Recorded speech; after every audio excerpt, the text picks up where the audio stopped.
Hi everyone, welcome back to the channel.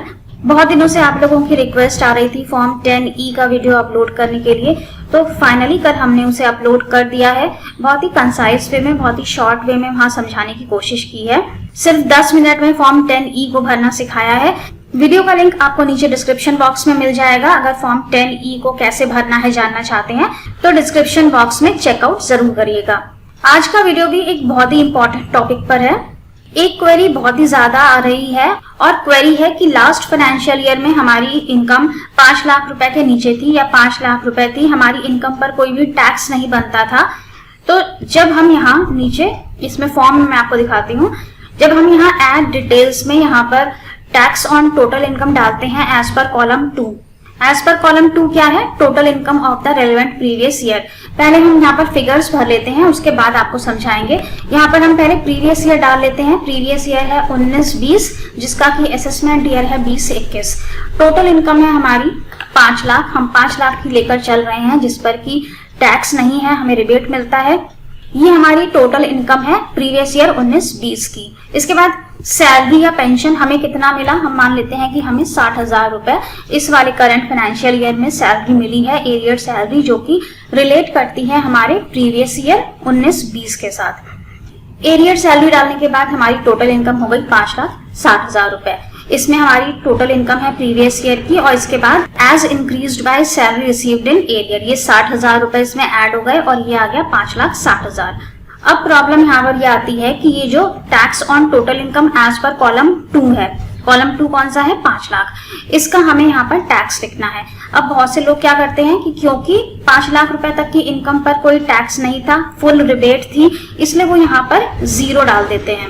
अगर हम यहाँ पर 0 डालेंगे और इसे सेव करेंगे तो ये क्या कह रहा है? This is a mandatory field. आप यहाँ पर 0 नहीं डाल सकते हैं, आपको यहाँ पर कोई ना कोई वैल्यू डालनी पड़ेगी। अब ये ऐसा क्यों आ रहा है तो समझिएगा, it's a very logical thing. आपका टैक्स 0 कैसे हो सकता है? जब आपकी इनकम है 5 लाख रुपए की, तो 5 लाख रुपए की इनकम पर आपका टैक्स बनता है 12,500 रुपए। ये अलग बात है कि आपको रिबेट दे दिया गया है 12,500 रुपए का 5 लाख की इनकम पर, और आपकी नेट टैक्स लायबिलिटी 0 हो जाती है। लेकिन नेट टैक्स लायबिलिटी का मतलब ये नहीं है कि आपकी टोटल इनकम पर टैक्स ही कुछ नहीं है। टैक्स आपकी इनकम पर बनता है, जो कि है 12,500 रुपए का। अब मैंने यहाँ पर आपको एग्जाम्पल देने के लिए यहाँ पे लमसम अमाउंट 5 लाख रुपए का लिया है। आपके केस में इनकम 5 लाख से कम हो सकती है, कुछ भी हो सकती है, 4.5 लाख हो या 4,80,000 हो। तो उस पर जितना भी टैक्स का अमाउंट बन रहा है, रिबेट को कंसिडर मत करिएगा, जितना भी टैक्स का अमाउंट बन रहा है वो आपको यहाँ पर लिखना होगा। वो फिगर आपको अपने ITR फॉर्म से भी मिल जाएगी और अपने एक्नॉलेजमेंट रिसिप्ट से भी आपको वो फिगर मिल जाएगी। तो रिबेट के पहले का आपका जो टैक्स अमाउंट है वो आपको यहाँ पर लिखना होगा। अब ऐसा क्यों है, इसका भी कारण आपको बता देते हैं। जो 5 लाख रुपए की इनकम पर रिबेट है, उसको गवर्नमेंट कभी भी उसे अमेंड कर सकती है, कभी भी नया सेक्शन इंट्रोड्यूस कर सकती है। आपको याद होगा कि इससे पहले 3.5 लाख रुपए की इनकम पर रिबेट था, उसके बाद इसे बढ़ाकर 5 लाख रुपए तक की इनकम पर रिबेट कर दिया गया। तो ये जो रिबेट है ये कभी भी चेंज हो सकता है, इसलिए आप इस फिगर्स को कभी भी यहाँ पर 0 नहीं ले सकते हैं। यहाँ पर आपको टैक्स का अमाउंट देना होगा। दूसरी चीज ये कि आपकी इनकम है 5 लाख रुपए की, तो आपको उस वाले साल में प्रीवियस ईयर 19-20 में रिबेट मिल गया क्योंकि 5 लाख की इनकम थी। लेकिन जैसे ही आपके पास एरियर सैलरी आती है 60,000 रुपए की, तो आप क्रॉस कर जाते हैं 5 लाख रुपए से और आपकी इनकम पर अच्छा खासा टैक्स बन जाता है, जो कि है 25,480 रुपए का।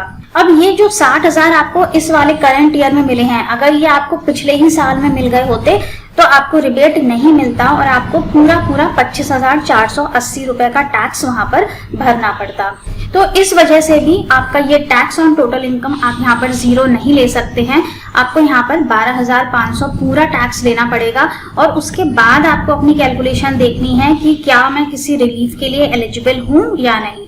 अगर आप यहाँ पर 0 ले लेते हैं, अगर मान लेते हैं कि ये सिस्टम हमें अलाउ कर देता कि आप यहाँ पर 0 ले लीजिए, तो आपको इस पूरे अमाउंट का रिलीफ मिल जाता है यहाँ पर 25,480 रुपए का, जो कि पूरी तरह से रॉन्ग होता, क्योंकि आपकी इनकम 5 लाख को क्रॉस कर गई है, 5,60,000 रुपए हो गई है और उसके बाद आपको 25,000 रुपए का रिलीफ मिल जाएगा। तो ये बिल्कुल रॉन्ग हो जाएगा।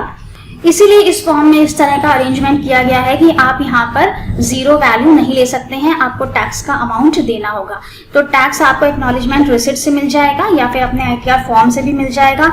आपको यहाँ पर टैक्स का अमाउंट डालना है, यहाँ पर जीरो नहीं डालना है, वरना आपकी कैलकुलेशन रॉन्ग हो जाएंगी और साथ ही ये इस डेटा को सेव भी नहीं करेगा। आई होप कि आपकी क्वेरी सॉल्व हुई होगी। चैनल को सब्सक्राइब करना मत भूलिएगा, वीडियो को लाइक कर दीजिएगा, शेयर कर दीजिएगा। Thank you so much for watching this video. Have a nice day. Stay safe and healthy. Bye bye.